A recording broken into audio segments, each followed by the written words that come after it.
Gente, é o seguinte, eu quero falar com vocês hoje sobre esse tema aí, olha, Deus ou lentilhas. Olha para quem está do teu lado e diga assim, Deus ou lentilhas? Olha só, deixa eu começar logo falando para você que lentilhas nem sempre vai simbolizar pecado, ok? Né? Pode ser pecado, mas também pode não ser pecado. Por exemplo, o que pode ser lentilhas em nossos dias de hoje? Redes sociais. Não sei se você sabe, a média mundial de rede social são 2 horas e 31 minutos. Essa é a média mundial. O Brasil fica em média por dia 9 horas e 13 minutos por dia nas redes sociais. Nós só perdemos para a África do Sul, que fica 11 minutos a mais. Lá eles ficam 9 horas e 24 minutos. Então, as redes sociais em excesso pode ser... não é problema entrar nas redes sociais, mas quando eu passo muito tempo nela e eu não busco a Deus, eu falo, eu não consigo orar, eu não consigo ler a Bíblia, eu não consigo ir para o live, eu não consigo nem estar no culto sem estar o pastor pregando e eu mexendo no Instagram. Isso pode ser uma lentilha, quer dizer, algo bom que me faz trocar as coisas primárias que Deus tem para a minha vida. O que talvez pode ser lentilha, pode ser, por exemplo, Netflix. É errado assistir filme, gente? Não. Aliás, se você ainda não maratonou, tente assistir The Chosen, tá? É uma série maravilhosa, antiga, mas super edificante. Então, assistir filme não é pecado. Mas, se eu tenho isso em excesso, isso posso estar trocando meu tempo com Deus para poder estar diante de uma tela. Por exemplo, bens materiais não é pecado. Nós temos que trabalhar, amém, gente? Trabalhar para poder prosperar. A Bíblia diz, só abrindo um parênteses aqui, que o homem bom, ele deixa a herança para os filhos dos filhos. Isso não é assunto de hoje não, só estou dando um spoilerzinho aqui. Então trabalhar é justo, prosperar é justo. Só que quando talvez o materialismo toma de conta de mim, ao ponto que eu não venho para a igreja por causa de coisas materiais, ao ponto que eu prefiro dedicar tanto a minha vida ao materialismo que eu esqueço as coisas de Deus, eu posso estar trocando Deus pela lentilha. Talvez, por exemplo, não é errado a gente gostar de entretenimento, de eventos, de sair, de curtir. Mas às vezes as pessoas saem tanto, ficam tão estafadas, que elas não conseguem nem orar. Por exemplo, o que é uma lentilha? O que é algo que pode me levar para o pecado? Desejos pecaminosos. Então, por exemplo, de modo geral, todo o secularismo, tudo aquilo que toma a centralidade de Deus em minha vida, isso pode ser uma lentilha. Quer dizer, eu posso me alimentar, eu posso querer ardentemente usufruir isso. E eu conto a mensagem de hoje é o seguinte, olha, eu preciso estar focado em Deus e não na lentilha. Diga assim, o meu foco é Deus e não as lentilhas. Mas eu quero falar com você que Deus prometeu a Abraão que ele seria pai de uma grande nação. Você sabe essa história? No Gênesis capítulo 12, versículo 2, diz que de ti farei uma grande nação, e te abençoarei, e te engrandecerei o nome, ser tu uma bênção. Existia uma promessa que a gente chama teologicamente de promessa abraâmica, promessa feita a Abraão, que a partir dele, uma numerosa nação seria fruto desse homem chamado Abraão e da sua esposa chamada Sara. Então, observe que, só para você entender um pouquinho, que quando Abraão morreu, a gente vai entrar hoje na história clássica dos gêmeos, né, que é Esaú e Jacó. Quando Abraão morreu, a história relata que esses gêmeos já tinham em torno de 15 anos. Então, observe que Deus tinha dado uma promessa para Abraão. Então, certamente, durante esses 15 anos que Abraão esteve ao lado dos seus netos, curtindo seus netos, ele falou sobre primogenitura, ele falou sobre as coisas de Deus, sim ou não, gente? Ele falou sobre caráter, sobre animais, sobre prosperidade. Então, ele falou sobre isso. Vamos estar lendo então o texto aqui para a gente começar a entender melhor essa história. Veja comigo no telão. Vamos agora para Gênesis 25, versículo 27. Cresceram os meninos, Esaú saiu perito caçador, homem do campo. Jacó, porém, homem pacato, habitava em tendas. Eu gosto dessa frase, cresceram os meninos. Observe, que quando Esaú vai tomar a decisão que a gente vai estar discutindo hoje, de trocar Deus, trocar os propósitos de Deus por coisas materiais ou banais, ele simplesmente não era mais uma criança, ele já era um homem. Quando o senhor Abraão já tinha 15 anos, então os meninos já eram meninos grandes, então já tinha maturidade suficiente para poder tomar essa decisão que tomou, já era um homem adulto. Agora, veja comigo que o texto vai relatar que Esaú era um homem perito. Veja no telão que essa palavra perito, no hebraico original, é a palavra iada, expressa um profundo sabedor, um profundo conhecedor, um cara experiente na arte de caçar. Então ele era especialista em flecha, especialista em armadilhas para pegar veados, corças e aves. Então ele era um perito, um profundo, um cara extremamente técnico nessa função de caçar. Mas a Bíblia vai relatar que Jacó era um homem pacato. E essa palavra pacato aqui no hebraico original é a palavra tam, né? E significa o quê? Uma pessoa mais caseira, mais reflexivo, alguém mais cuidadoso.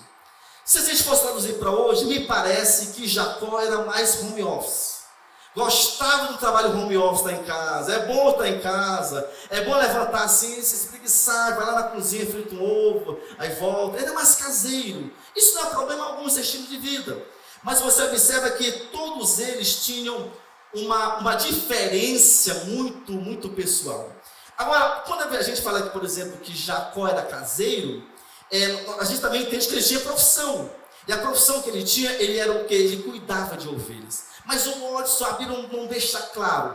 Existem coisas que a gente consegue enxergar nas entrelinhas. No capítulo 27, não vou estar lendo aqui agora, quando ele foge da casa do seu pai, você sabe que ele comprou a primogenitura, seu irmão fica muito chateado, ameaça de matá-lo, a mãe manda embora.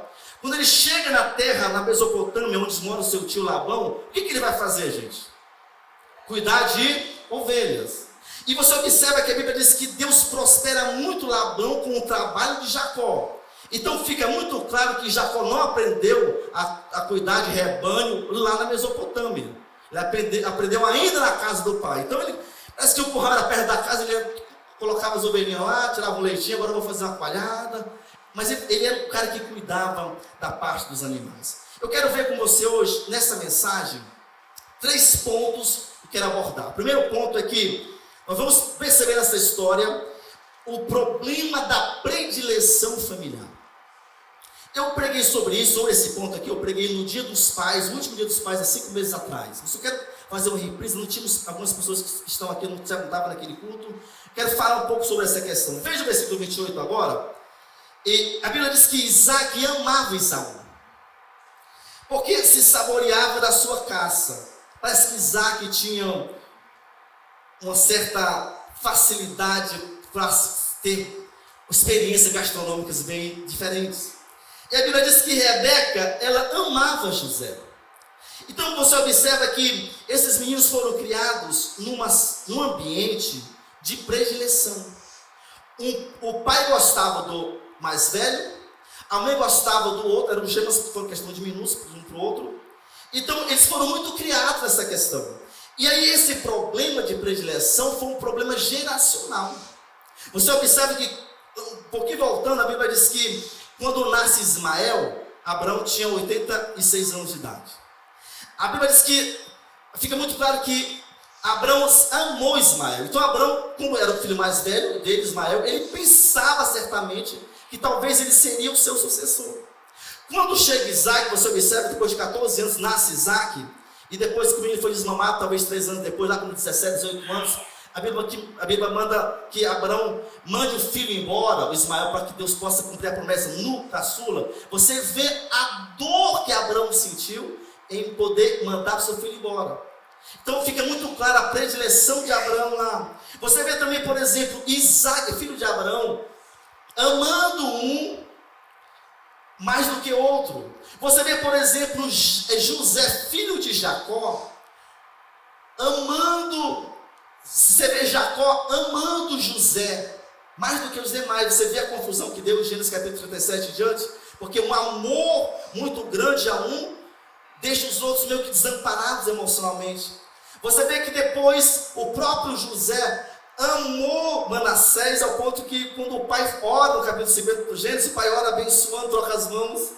E fala, não meu pai, coloca a mão para cá, eu quero abençoar Efraim que vai ser a nação maior. Então você observa toda essa cadeia familiar, uma história de um apego emocional, uma certa predileção por um filho em detrimento dos outros. Quem está me entendendo aqui, gente? Isso é um problema sério. A revista Isto É, de 5 de janeiro de 2011, ela fez uma matéria, e essa matéria foi em forma de pergunta. Ela falou o seguinte: existe filho predileto? E aí a resposta foi interessante, porque descobriram que existem alguns motivos e efeitos que ocasionam na vida de uma família que tem a predileção familiar. E aí, Claire Stott, ela é professora da Universidade de Davis, dos Estados Unidos, ela fez uma pesquisa, ela pegou 136 pares de irmãos, ela fez uma pesquisa sobre essa questão, se existia realmente predileção nas famílias. Ela percebeu que os filhos que são rejeitados são filhos agressivos, comportamentos destrutivos e antissociais. Aquele que o papai ama mais, parece que ele é mais emocionalmente resolvido. Aquele que talvez não recebe tanta atenção, agressivo, antissocial, depressivo. E aí o que acontece? É muito interessante também porque outra professora americana, Catherine Kange, ela falou que ela pegou agora 384 pares de irmãos, fez essa pesquisa. Ela descobriu nessa pesquisa que 65% dos pais tinham um filho predileto. E 75% das mães, 70% das mães tinham um filho predileto. Então, os pais falam o seguinte: eu não tenho predileção, mas a pesquisa científica demonstrou com esses participantes que existia uma certa predileção. Outra pesquisa realizada pela Universidade de Illinois, nos Estados Unidos, chegou, claro, a demonstrar que 75% dessa predileção acontece por causa de duas situações. A primeira é porque o pai se identifica com certa semelhança com o filho. Às vezes, por exemplo, o pai gosta de jogar futebol, ou gosta de assistir futebol, o filho também gosta. Poxa, esse meu filho parece comigo, poxa, a gente conversa, a gente se entende. O segundo ponto que eles observaram foi a questão da projeção. Por exemplo, o pai queria ser um médico e não conseguiu ser por alguns motivos. Então ele se esforça para que seu filho torne-se médico. Quando o filho torna-se médico, ele fala: realizei-me na formatura do meu filho. Então a projeção ou a identificação, segundo essa pesquisa, demonstra que são os fatores que contribuem para a questão da predileção. Vamos voltar aqui para Isaac. Você observa que Isaac, ele sabia que existia uma profecia que Jacó ia ser o filho da sucessão. Vou te mostrar já na Bíblia, só espera um pouquinho aí. Então talvez ele foi muito duro, a sua predileção talvez insistiu que ele fosse, que ele dedicasse a sua atenção, a sucessão da sua vida para o seu filho Esaú e não para Jacó. Talvez uma resposta para poder justificar por que Rebeca amava tanto Jacó. Talvez uma resposta seja bíblica, porque a Bíblia falou, o texto falou, a gente vai estar lendo aqui agora, se você quiser anotar, vai estar no telão, Gênesis capítulo 25, versículo 22 e 23, vai dizer o seguinte: os filhos lutavam no ventre dessa mulher. Rebeca, grávida dos gêmeos, esses meninos se batiam lá dentro e era confusão, e ai.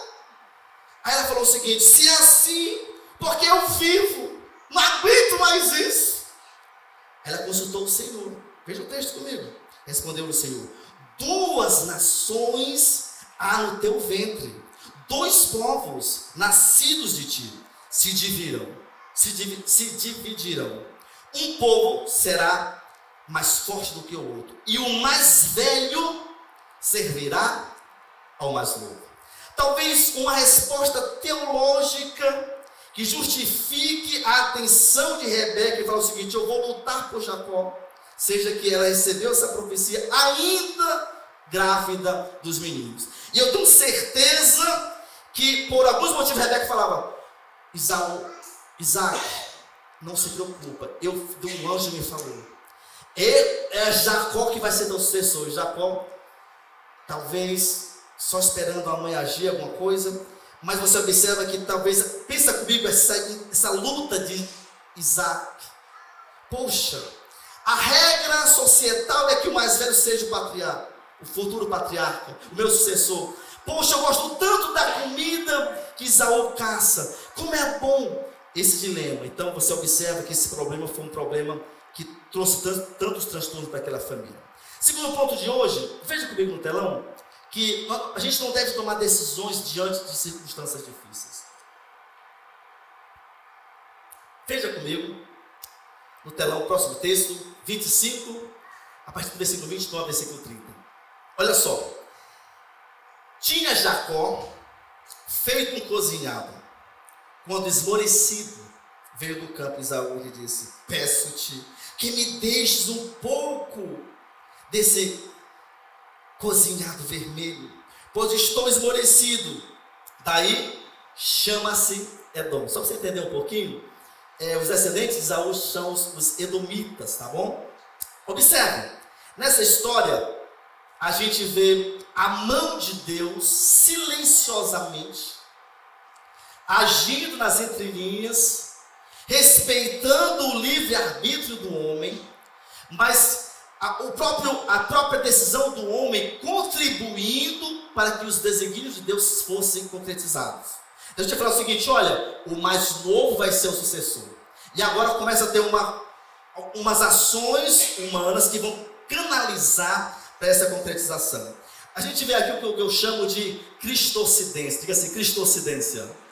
Porque, sabe o que a gente fala muito no mundo aí? Coincidência. Diga assim, com crente não tem coincidência. Nada acontece por acaso. A Bíblia diz que até uma folha que cai de uma árvore é porque Deus permitiu que caísse. Amém ou não, gente? Então tudo conosco acontece através de uma direção, de uma permissão de Cristo. Então, olha só, veja comigo. Olha que coisa forte. Um dia qualquer, Jacó talvez vem do curral e fala o seguinte, talvez olhando o relógio, naquele tempo tinha relógio aqui, eu olhava para o céu, né? Mais ou menos está meio-dia aí, e ele fala o seguinte: vou fazer hoje uma comida diferente. Mas por que comida diferente? Porque lentilhas não eram comidas comuns de Israel. Lentilhas eram comidas típicas da Síria e do Egito. É como se você falasse o seguinte: hoje eu vou pegar uma receita top. Eu vou no Google, vou olhar, vou no supermercado, vou comprar tudo, vou olhar no meu iPad, quantos gramas, vou fazer uma comida top. É mais ou menos essa a ideia. E por outro lado, chegou em casa um caçador experiente, lembra? Profundo conhecedor, experiente, perito, cara fera da caça, chega em casa naquele dia, uma fome, e falou o seguinte: hoje eu não peguei nada. Não passou animal, se passou, as flechas que eu coloquei quebrou, não atingiu o animal. As arapucas que eu coloquei quebrou, os pássaros saíram. Foi um dia terrível para Esaú. Observe Deus mexendo nas entrelinhas.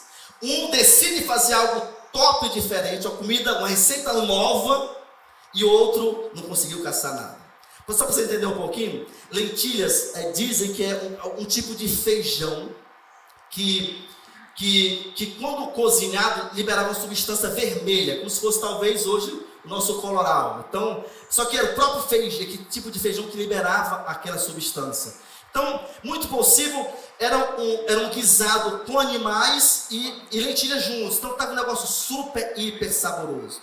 Veja comigo quando esse sujeito, Esaú, pede para que seu irmão pudesse dar comida. O que ele faz? Veja o próximo versículo, capítulo 25, versículo 31, diz que: disse Jacó: vende-me primeiro o teu direito de primogenitura. Observe comigo que quando a gente vê alguns estudos arqueológicos, por exemplo, foi encontrado as tábuas de argila em Nuzi, que é uma antiga cidade mesopotâmica. Lá tinha escrito naquela argila que um irmão vendeu o seu direito de primogenitura para outro irmão por 3 cabritos. Então existe na história, existe na própria arqueologia comprovações de que era meio que comum naqueles tempos os irmãos negociarem entre si para poder tomar o direito de primogenitura. Agora você fala assim, mas Watson, por que essa negociata? Qual a vantagem de ser, por exemplo, um primogênito? Veja no telão comigo, olha só, duas vantagens. A primeira vantagem é o seguinte, essa pessoa, quando o pai morria, ele se tornava o patriarca da família. Olha só, tá no slide aí, por favor, patriarca da família. E ele se tornava o patriarca, então ele era a liderança espiritual e cívica daquele clã. Então, quando o pai morrer, pronto, eu agora sou como se fosse, eu assumo a figura paternal da família. Então, ele tinha uma autoridade diante da sua família. Segundo, esse filho primogênito, ele tinha herança duplicada. Então, se o pai tinha, por exemplo, 2 filhos e tinha 3 apartamentos do mesmo valor, então o primogênito ficava com 2, só para você entender um pouquinho aqui, e o outro ficava com 1.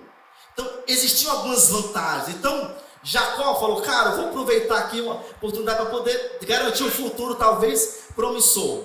Mas veja comigo que a gente vai ver aqui agora, observe que a gente percebeu no capítulo 25, no versículos 22 e 23, que existia uma profecia que ele seria o sucessor.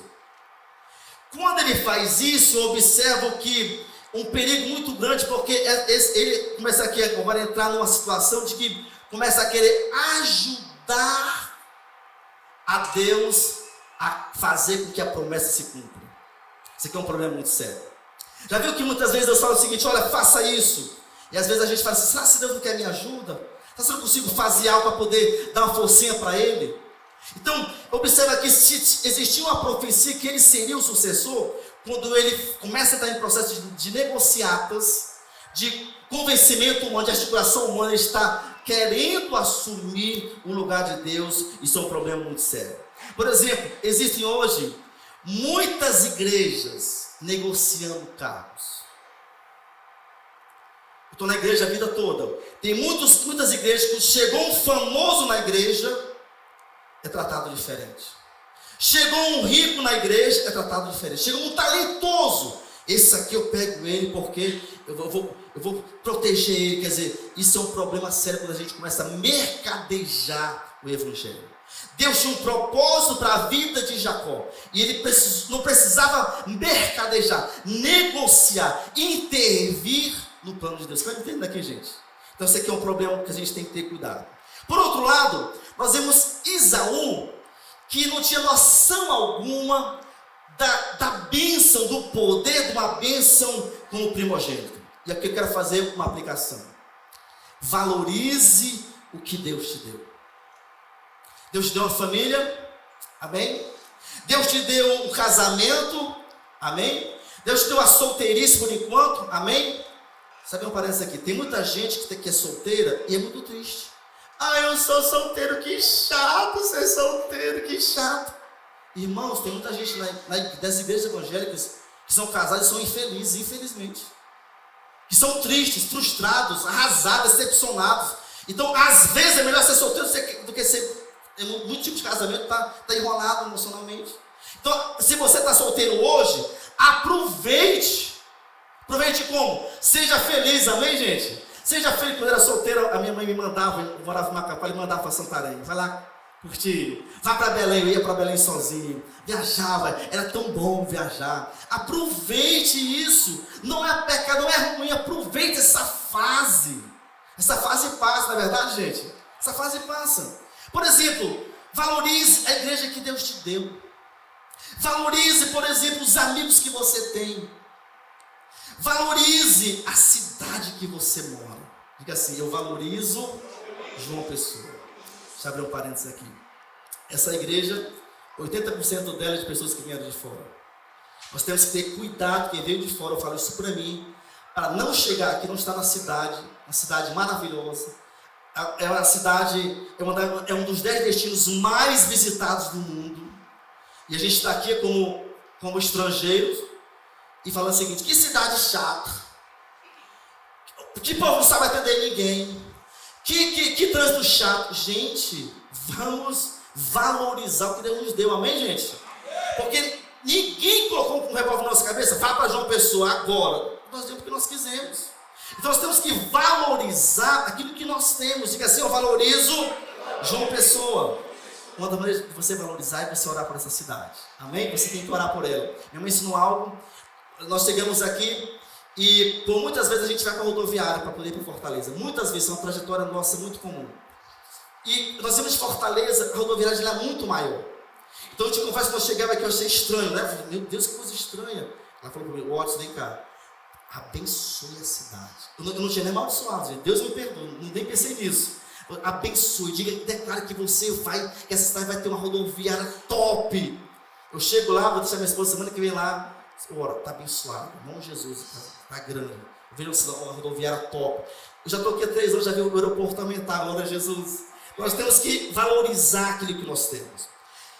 Isaú não valorizou. Deixa eu comprovar melhor. Veja o próximo texto, versículo 32, diz que ele respondeu, quando o seu irmão falou o seguinte: olha, eu vou te dar o cozido, mas me venda para o primogenitura. O que ele fala? Estou a ponto de morrer. De que me aproveitará o direito de primogenitura?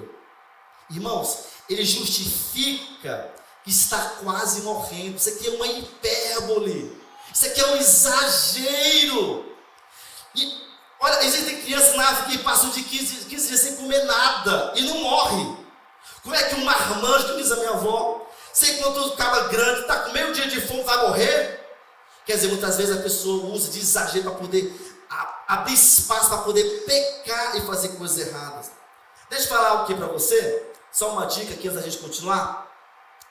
Essa dica é preciosa, já aprendi com outros homens de Deus. Nunca vá ao supermercado se você estiver com fome. Eu já fiz isso. Quem já fez isso alguma vez? A gente está assim de casa, tipo assim, eu vou gastar 200 conto. Aí chega lá, você está com fome. Você começa a colocar coisa no carro e quando você passa, deu 400. Então olha só, porque é difícil tomar decisões em momentos de circunstâncias instáveis, onde as circunstâncias externas me abalam e me faz muitas vezes sair do trilho. Então a gente tem que ter cuidado com isso. Outra coisa, se você não estiver emocionalmente bem, você não deve comprar e nem vender nada. Já viu pessoas que venderam coisas? Eu já conheci com amigos que venderam coisas a preço de banana. Estava desestabilizado emocionalmente, estava triste, frustrado. Cadê que é? Aí, entrega aí. E depois chora amargamente. Se você não está estável emocionalmente, Isaú não estava. Estava com fome, estava abalado. Uma caçada frustrada. Muita fome, talvez muita sede, agoniado, enfadado. Então, se você está assim, não case nessa situação. Já vi jovens extremamente suas emoções oscilantes e decidem casar. Isso é um problema. Você pode estar casando com a pessoa errada, talvez você não está tendo um discernimento espiritual. Eu estou casado, vou pedir o divórcio. Nunca peça divórcio se você está numa situação emocional abalada. Por exemplo, não faça nada que você depois pode se arrepender. Por exemplo, não saia da igreja, dessa igreja aqui. Se você está chateado, vou sair, não saia não. Se acalme, chame o pastor da igreja, vai conversar. Por exemplo, também não mude de cidade. Já vi pessoas, está no lugar, está tão bem. A pessoa tem casa, tem amigos, tem coisa, está tudo bem. Então, nunca nem orou, nunca buscou a Deus. Vamos embora para tal lugar, vamos embora para tal país. No Ceará, muitos fizeram isso. A gente veio para cá, muita gente foi para Portugal. Muitos. Estão voltando tudinho. Só ficou os ricos. Os que foi mais aumentados, tudo voltando para o Brasil que não aguentou. Porque toma decisão rápido. Portugal hoje é a porta do mundo da Europa. E às vezes a pessoa, diante da emoção, depois pode se dar mal. A pergunta que eu quero fazer para você, e quero também fazer que você possa pensar comigo, a fome da sua alma, hoje, é pela eternidade ou pelo secularismo? A fome de Isaú não era por as coisas de Deus, não era pelos decretos divinos, era por quê? Por atingir, atender uma necessidade pessoal. E falando sobre a questão de você tomar decisões precipitadas, você lembra da história que quando a filha da esposa de Herodes, Antipas, lá no primeiro século, que esse rapaz ele era tetrarca da Galileia de Pérea, estava dançando E aí ele ficou muito empolgado com o lance daquela moça, da sua enteada. Ele falou o seguinte: o que você me pedir, olha só, tomou uma decisão diante de uma emoção. O perigo. O que você me pedir, eu vou te dar, na frente de todo mundo.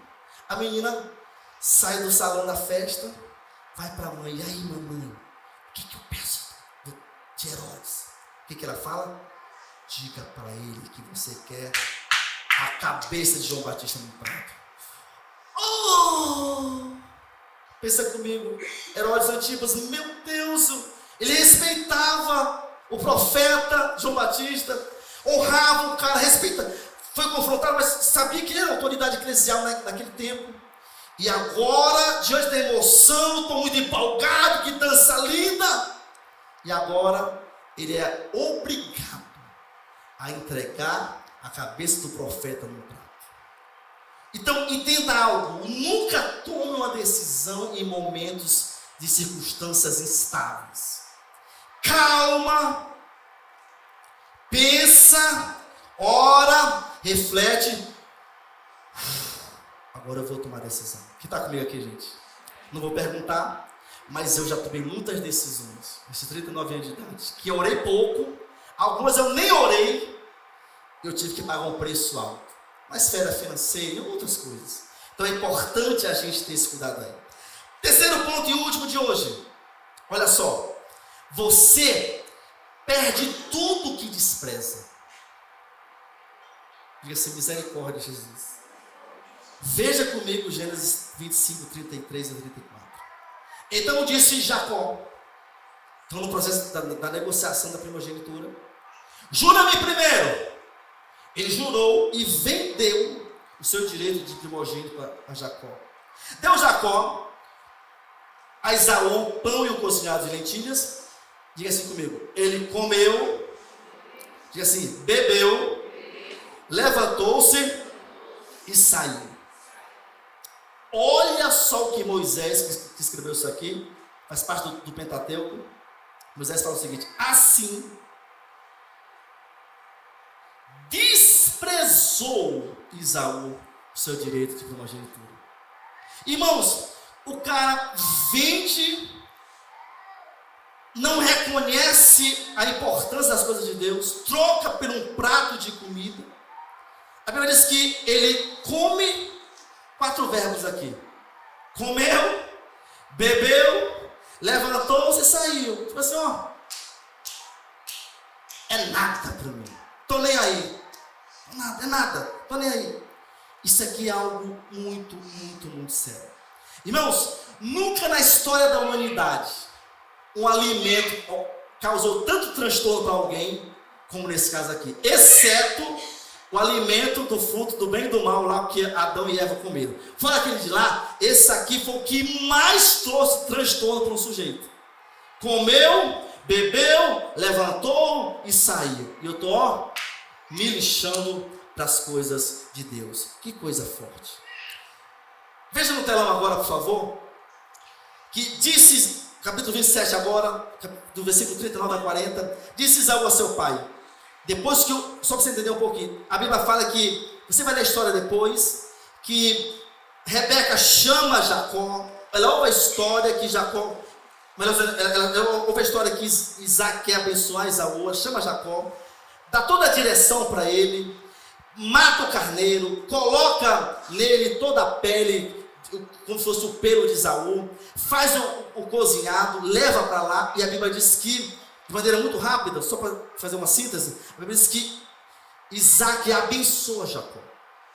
E agora ele recebe a bênção. Quando você for ler depois do capítulo 25, continuando, você vai observar que depois de pouco tempo chega Isaac. Mas Esaú, ele chega e fala o seguinte: meu pai, Deus me abençoou, consegui aquela caça que o Senhor gosta. Quem é você? Eu já abençoei agora quem chegou. E aqui a gente vai começar a perceber as consequências de quem não valoriza as coisas de Deus. Veja comigo no telão, por favor. 27, 39 em diante. Disse Isaac a seu pai, Esaú a seu pai: acaso tens uma única bênção, meu pai? Abençoa-me também a mim, meu pai. E levantando Esaú a voz, chorou Então lhe respondeu Isaque, seu pai: longe dos lugares férteis da terra será a tua habitação, e sem orvalho que cai do alto. Viverás da tua espada e servirás a teu irmão. Quando, porém, te libertares, sacudirás o seu jugo da tua cerviz. O terceiro ponto: você vai perder tudo que você não valoriza. Ele não valorizou a primogenitura, não valorizou as coisas de Deus para ele. E a Bíblia diz que agora ele chora amargamente. Meu pai, só uma. Por favor, meu pai, misericórdia, meu pai, só uma. Esse homem agora está em desespero. E a Bíblia diz que, olha, você não tem mais bens. Você não tem mais bens. Você vai ser servo do seu irmão. Você vai ver a sua própria custa. Não existe bênção para ti. Olha que coisa forte. Veja comigo o que o texto de Hebreus vai falar sobre esse homem. No telão, Hebreus capítulo 12, versículo 16, vai dizer que nem haja algum impuro. Diga assim comigo, impuro. Essa palavra, em algumas versões vai dizer fornicador, sexualmente imoral. Ou profano. Profano quer dizer o quê? Desrespeitador, negligente para com Deus. Isso quer dizer. Como Esaú foi, o qual por um reparto, ou seja, por um prato de comida, vendeu o seu direito de primogenitura. Nós encontramos aqui duas palavras fortes, que o autor de Hebreu vai olhar para Esaú e falar assim: esse cara foi impuro e profano. O que é impuro no grego, nessa passagem aí? Vem da palavra pornos, ou seja, porneia, pornografia. Você vai ver no capítulo 26 de Gênesis, versículo 35, a Bíblia diz que esse Esaú casou com várias mulheres cananeias. Que eram mulheres cananeias? Mulheres que não eram evangélicas, não eram crentes, de outro povo, que seguiam outros deuses. Você vê também no capítulo 28, que ele casou com Malate, filho de Ismael. Então, ele percebeu que os seus pais não gostavam das mulheres, ele casou com várias mulheres. Eu quero dar bagaceira mesmo, eu quero mesmo curtir a vida. Esse cara, ele era impuro. Observe a declaração. Moisés vai falar que ele só vendeu a primogenitura. O autor de Hebreus vai entender o seguinte: esse cara não só vendeu, esse cara era um impuro e um profano. Agora, o que é profano no grego nessa passagem? A palavra grega é bebelo, significa alguém que trata as coisas sagradas como comuns e irrelevantes. Por exemplo, alguém que considera pouco as coisas espirituais. Eu posso passar, não sobrecer na Bíblia, e daí? Qual é o problema disso? Isso é besteira, isso é fanatismo. Começa a desprezar as coisas de Deus. Eu posso faltar no culto por qualquer motivo. Tanto faz, Deus entende. Quando eu começo a relativizar as coisas de Deus, eu estou sendo uma pessoa profana. Isso aqui é algo muito sério. Veja o versículo 17 de Hebreus 12. Pois sabeis também que posteriormente, querendo herdar a bênção, que ele está citando aqui 27 de Gênesis, versículo 39 e 40. Depois que ele herdar a bênção, ele foi rejeitado. Diga assim, foi rejeitado. Por que foi rejeitado? Porque quando eu desprezo as coisas de Deus, eu sou o quê? Eu vou perder aquilo que eu desprezo.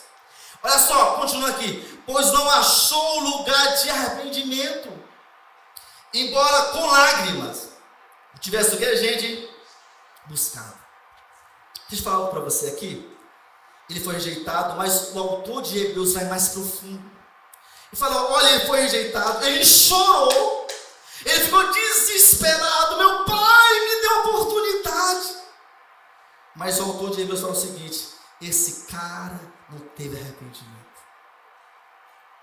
O choro dele nunca foi um choro de arrependimento, foi um choro de remorso. Como passou, eu tenho visto isso, não aqui, graças a Deus que não, mas a gente acompanha outros estados que a gente já passou. Pessoas ligam para a gente, da pastora Angélica, chorando, faz besteiras no casamento, abandona a família, abandona a mulher, faz besteira, depois chora: ai, quero voltar, ai, que vergonha, porque agora todo mundo sabe que eu fiz isso. A vergonha dessas pessoas não é arrependimento, não é: meu Deus, que nem Davi, 51 de Salmo, somente contra ti eu pequei. Não, essas pessoas estão falando o seguinte: olha, a casa caiu, Que vergonha, minha reputação, o que vão achar de mim, tem que enfrentar a família agora, ai, que vergonha. Essa aqui foi o caso de Esaú. Não teve arrependimento, teve revolta, foi contra Deus. Isso aqui é algo muito sério. Esaú não demonstrou sinal de penitência alguma, somente uma raiva, um ódio latente contra seu irmão. Quero chegar ao final desse sermão fazendo 5 considerações. Primeiro, cuidado com a predileção de filhos. Não é o foco da mensagem, mas eu quero dar. Você tem que ter cuidado com isso. Para mim, para o Josué é mais fácil, né, Josué? Eu falo para o Enzo que ele é o filho que mais eu amo. Cara, eu te amo muito, Enzo, ele fica todo feliz. Para quem tem mais filho é um desafio, você tem que ter esse cuidado. Para o Diego também é mais fácil com a Débora. É assim para alguns também aqui. Segundo ponto que eu quero que você reflita nessa mensagem. Nunca tome decisões você estando com fome, cansado, emocionalmente fadigado, abalado ou feliz demais. Lembra de Herodes? Feliz demais, Antipas, que show que essa menina deu, essa menina é top, que show. Cara, eu estou muito assim, empolgado. Cuidado com os excessos de emoções. Diante deles, calma, e vou tomar uma decisão mais balizada e racional. Terceiro ponto, não é o foco, mas eu também tenho que tirar uma lição aqui. Cuidado com a glutonaria e também a bebedice. Glutonaria e bebedice. Por exemplo, você vê que por um dos pontos que também justifica a queda de Adão e Eva é um desejo muito profundo de comer daquele fruto. Não tinha controle, alimento. Você vê que Noé se perdeu, bebeu demais, se perdeu lá, e depois teve toda aquela problematização na sua família. Você vê Ló se bebedou e depois engravidou suas filhas. Você vê Assuero. Assuero, ele governou da Índia até a Etiópia, que também, no meio de muita festa, chamou sua esposa Vasti. Não quero entrar nesse assunto aqui, é muito teológico, não quero entrar agora. Mas, enfim, e aí toda aquela confusão lá, envolvido com festas e bebedice. Então, esses homens incorreram em muitos erros por causa de vinho ou de comida. Mas você fala assim, mas o nosso comida, muitos de nós tem um ditado que as pessoas usam, diz que crente não bebe, mas come. E a gente fala isso sorrindo, né? A gente fala sorrindo, a gente curte, é bacana. Cuidado, a gente pode até brincar, mas às vezes uma alimentação excessiva pode trazer para mim transtornos também não tão legais. Quarto ponto que você tem que entender nessa história: não troque Deus pelas lentilhas desse mundo. Lentilhas nem sempre são pecados. Lentilhas não são pecados, mas elas podem tornar-se pecado quando eu digo que Deus é menos importante do que essas coisas para mim. Quando eu digo que o entretenimento é mais importante para mim do que Deus, estou trocando Deus por um prato de lentilha. Quando eu digo que o meu filhinho é mais importante para Deus do que para mim, eu estou trocando Deus por um prato de lentilha. Por último, foque no arrependimento e não nas bênçãos de Deus. Esaú falou o seguinte: meu pai, me dê uma bênção. Ele queria bênção, bênção, bênção, bênção. Mas você viu que o autor de Hebreus falou o seguinte: esse cara não teve arrependimento. Então, às vezes eu perco alguma coisa, o segredo não, eu perdi a bênção. Deus, eu preciso converter a ti, preciso me arrepender. Fique em pé, por favor, e veja no telão a última pergunta. Qual guisado de lentilhas tem te afastado de Deus? Cada um de nós, talvez temos um prato diante de nós, todos os dias. Que prato é esse? Que opção é essa? Que experiência é essa que está diante de mim, que talvez tenha me feito pegar esse prato e dizer o seguinte: eu quero isso para mim. E quando eu pego esse prato, eu deixo de lado as coisas de Deus. Quero que você faça essa reflexão hoje, em nome de Jesus. Quero que você feche seus olhos agora, se você puder,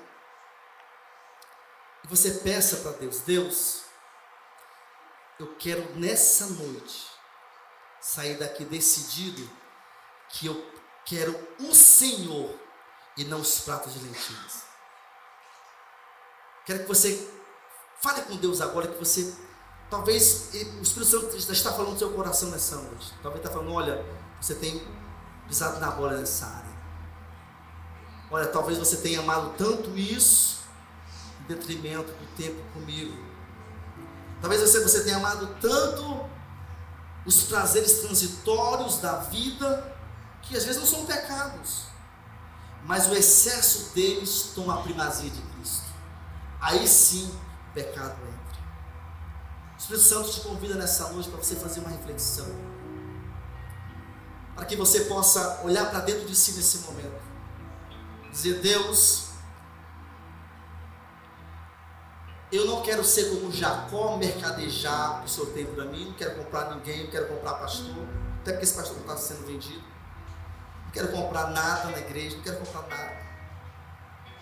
Mas eu também não quero ser como Isaú, Deus, que o Senhor deu para ele oportunidades tão claríficas, tão nobres, e ele, por desejos transitórios da vida, por prazeres imediatos, se arruinou amargamente. Nós não temos aqui, o teor dessa história não é dizer que existe um certo e um errado. Os dois erraram. Um quis tomar o lugar de Deus, um mentiu, um enganou, um foi astuto, foi maldoso, mas por outro lado, o outro não valorizou Deus, o outro não valorizou a família, o outro não tinha temor de Deus. Então nós temos que olhar para esses dois homens e tirar lições de sermos diferentes deles nesses aspectos, em nome de Jesus.